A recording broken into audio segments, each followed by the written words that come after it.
What's going on, tooth engineers? This is Bioman. And Dr. Rob. And we came across a LinkedIn article that very broadly talks about a groundbreaking technology in dental medicine where neither of us have any idea whether this is a brand new technology or a technology already kind of in circulation that we've discussed.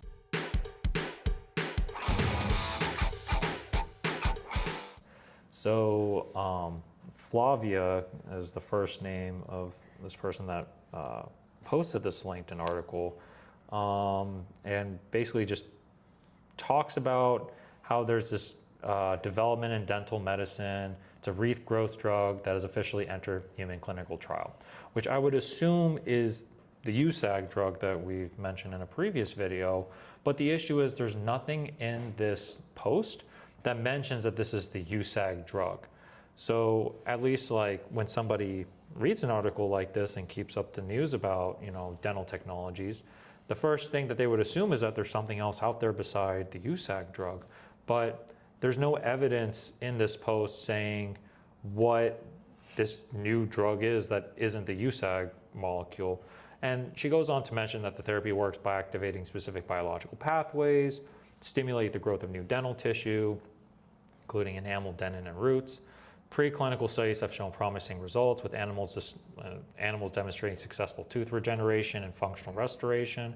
So again, it's like basically all this post tells us is like there's a drug that restores teeth in a lot of fancy words that are very broad and non-informative.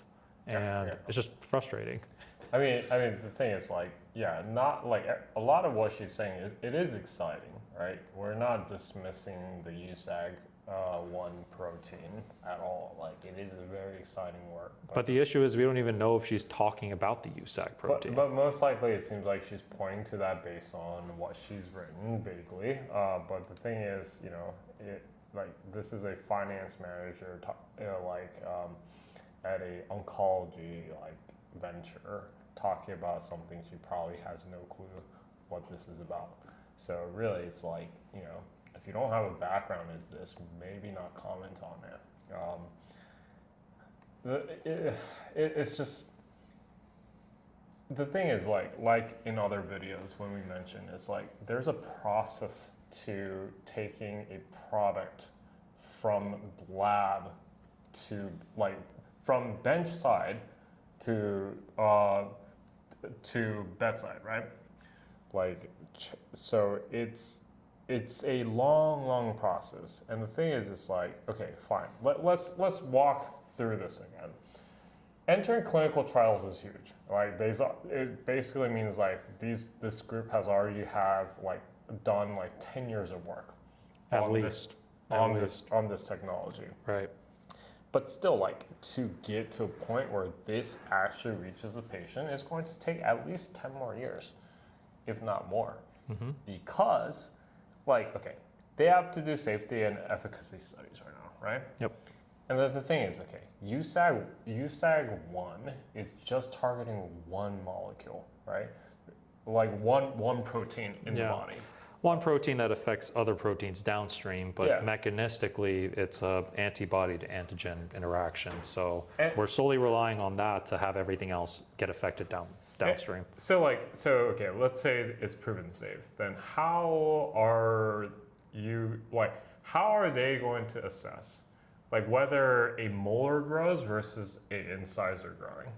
And how can they control the administration of this molecule such that it keeps at the site of the tooth defect or the area that there is no tooth? Because I think that's still the biggest concern in this technology is the fact that it's hard to locally administer. Right. So we have zero idea about that. I mean, ectopic tooth growth can be a huge concern if that ends up being seen in humans and the consequences behind that. Basically what we mean is if we inject it in the tooth, your tooth might grow on your butt. That's basically what we're trying to say, right? It's the fancy word is ectopic, but right. But no, it's just for a tooth engineers, fam. You don't want a tooth growing on a random part of your body. That's right. Right. It's all about there are blood vessels and nerves here that well, even if you inject it, it'll go somewhere else in your body. So like, you know, the thing is like, can it happen or can it happen? We have no idea, right? But the thing is like, I don't think this technology is just around the corner. Like people are making it out to be. I think the theory of the technology is sound. The way we administer, scale, and apply it in the real world is what needs to be figured out. So I always kind of bring this up in like all bioengineering tech. There's really two sciences when it comes to translating medical devices. There's the basic science, which I think more or less in the field of tissue engineering, biologics, regeneration, is pretty grounded. We're pretty close to establishing a foundational understanding of how proteins, stem cells, biomaterials work in the body. Yeah. That operation, I think, is pretty much set in stone. Where we are in 2026 is the second science, the second generation of what's necessary to bring materials and new technologies and biologics on the market, which is the scaling, how it works in humans, and what is necessary in executing operations of biologic and tissue engineering delivery to get consistent outcomes in varying patients. Right. So the science of the second tier of tech development we need to enter in is the answering that so what question, not just the what if we make something better. Yeah. And that's where we are at 2026 in med device development. It's this idea of the stuff works in a lab space, what happens in different patients? And if different things happen in varying patients, how do we adapt and create an iteration of the technology so that we can scale and make the technology work consistently across larger patient cohorts and more people around us. Yeah. It of itself, in my opinion, is just as important of a science as testing these things with very fancy instruments. Yeah. I mean, I think the point is, it's like publicity for this is good. I think it's necessary to hype how far this type of work has gone. Mm-hmm. But we have to be guarded about what's going to happen. Absolutely. Because the thing is, there's so much more work that needs to be done to realize this technology. And it's just, we need to make sure that the delivery of this information is true and proper so that, we don't generate false hope.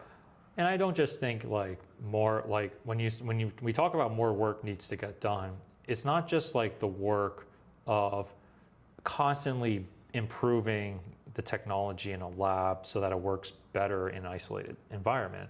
It's work where we actually have to identify the people that need this technology, administer the technology in a way that is, it basically allows the patient to heal better.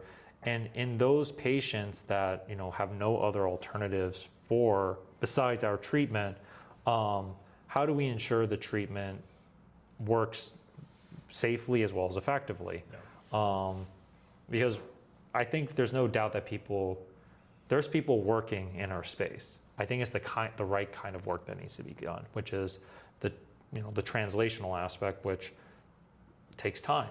And that's where this technology is right now. It's still in clinical trial. We need to see the clinical endpoints. We need to see sort of what kind of side effects have come out from using this technology, and how do we pivot? Is this making the antibodies at a lower dose?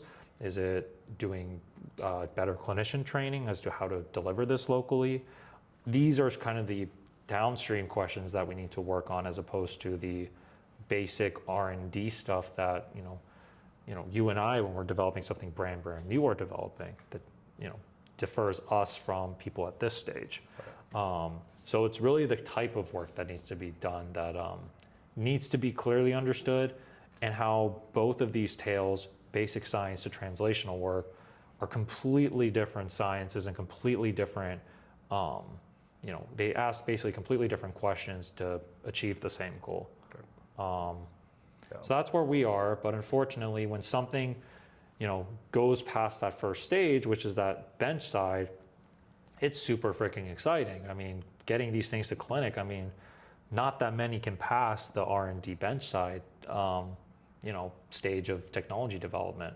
But the clinic is equally important, but also just as hard to pass in the text development as the bench side to take things in market. So just because you finished like sort of the preclinical and in vitro stuff, it does not mean your market is ready for like the big stage at all. Yeah. If anything, you just started the real, in my opinion, hard part. Yeah. So we need to kind of, the hype is great that we passed the first hurdle. I mean, we're proud as a field to like really start seeing technologies you and I have worked on collectively for 20 years seen in these hospitals. But I think 2026 and on, we still got a big arm of stuff to work on when it comes to evaluating how this stuff works in patients before we can truly hype the technology. Yeah. We're still not there yet. Yeah. So getting there. Getting there. Work in progress. Absolutely. Yeah. And I think with that said, just remember, tooth engineers, be careful what you read, think critically, make sure there's numbers, DOIs behind these LinkedIn posts to actually understand the context of what it is you're reading. Make sure the LinkedIn post at least says what the drug is, and you guys will be able to discern, what's real and what's not real. So with that, I think kind of covered all the points about this article. And if you guys have any questions, comments, or concerns, don't forget to like and subscribe. What else do we do on YouTube? Sometimes comment. Actually, commenting would be great. We love the discussion. And we'll leave you all to it. So until then, this is Bioman. Dr. Rob. We'll see you all next time.